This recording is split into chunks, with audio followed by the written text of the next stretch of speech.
ನಮಸ್ಕಾರ ಸ್ನೇಹಿತರೆ. ಧನುರ್ಮಾಸದಲ್ಲಿ ಶುಭ ಕಾರ್ಯ ಮಾಡಲ್ಲ, ದೈವಿಕ ಕಾರ್ಯಗಳನ್ನಷ್ಟೇ ಮಾಡ್ತಾರೆ. ಯಾಕೆ ಎಂಬುದರ ಬಗ್ಗೆ ತಿಳಿಬೇಕಾ? ಹಾಗಾದರೆ ಈಗಲೇ ಹೆಡ್ಲೈನ್ಸ್ ಕನ್ನಡ ಯೂಟ್ಯೂಬ್ ಚಾನಲ್ಗೆ ಸಬ್ಸ್ಕ್ರೈಬ್ ಮಾಡಿ. ಧನುರ್ಮಾಸ 30 ದಿನಗಳ ಹಬ್ಬ ಆಗಿದ್ದು, ಇದು ಮಾರ್ಗಶಿರ ಮಾಸದ ಮಧ್ಯಂತರದಲ್ಲಿ ಆರಂಭವಾಗಿ ಪುಷ್ಯ ಮಾಸದ ಮಧ್ಯದಲ್ಲಿ ಮುಕ್ತಾಯಗೊಳ್ಳುತ್ತದೆ. ಹೀಗಾಗಿ ಡಿಸೆಂಬರ್ 16ರಿಂದ ಆರಂಭವಾಗಿ ಜನವರಿ 14ಕ್ಕೆ ಮುಕ್ತಾಯವಾಗುತ್ತದೆ. ಸೂರ್ಯನು ಧನುರಾಶಿಗೆ ಪ್ರವೇಶಿಸಿದಾಗ ಧನುರ್ಮಾಸ ಆರಂಭ ಆಗುತ್ತದೆ. ಇದನ್ನು ಧನು ಸಂಕ್ರಾಂತಿ ಅಥವಾ ಧನು ಸಂಕ್ರಮಣ ಎಂದು ಕರೆಯುತ್ತಾರೆ.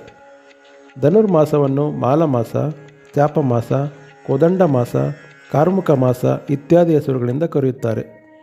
ಧನುರ್ಮಾಸವನ್ನು ಶೂನ್ಯ ಮಾಸ ಎಂದೂ ಕರೆಯುತ್ತಾರೆ, ಏಕೆಂದರೆ ಸಾಮಾನ್ಯವಾಗಿ ದೈವಿಕ ಕಾರ್ಯಗಳನ್ನು ಮಾತ್ರ ಮಾಡುತ್ತಾರೆ. ಈ ಕಾಲದಲ್ಲಿ ವ್ರತ, ಕಥೆ, ಆರಾಧನಾ ವಿಧಾನ ಇವುಗಳನ್ನು ಕ್ರಮಬದ್ಧವಾಗಿ ಅನುಸರಿಸುವುದು ಬಹಳ ಮುಖ್ಯ. ಧನುರ್ಮಾಸ ಎನ್ನುವ ಈ 30 ದಿನಗಳ ಹಬ್ಬವನ್ನು ಭಾರತದ ದಕ್ಷಿಣ ಭಾಗದಲ್ಲಿ ವಿವರವಾಗಿ ಆಚರಿಸಲಾಗುತ್ತದೆ. ಭಗವಾನ್ ವಿಷ್ಣುವನ್ನು ವಿಶೇಷವಾಗಿ ಪೂಜಿಸಲಾಗುತ್ತದೆ.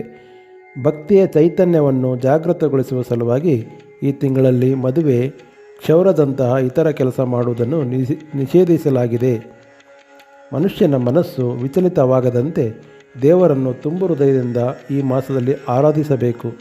ಹೀಗಾಗಿ ಪುರಾಣಗಳ ಪ್ರಕಾರ ಈ ದಿನಗಳಲ್ಲಿ ಮದುವೆಯಂತಹ ಶುಭ ಕಾರ್ಯಗಳನ್ನು ಆಯೋಜಿಸಲಾಗುವುದಿಲ್ಲ. ಭಗವಾನ್ ವೈಕುಂಠನಾಥನ ಆರಾಧನೆ ಮಾತ್ರ ಮಾಡುತ್ತಾರೆ.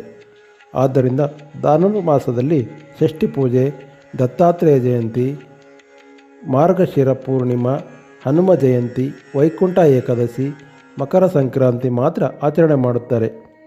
ಈ ಕಾಲದಲ್ಲಿ ದೈವಿಕ ಕಾರ್ಯ ಅಂದರೆ ದೇವರನ್ನು ಭಕ್ತಿಯಿಂದ ಆರಾಧನೆ ಮಾಡುತ್ತಾರೆ.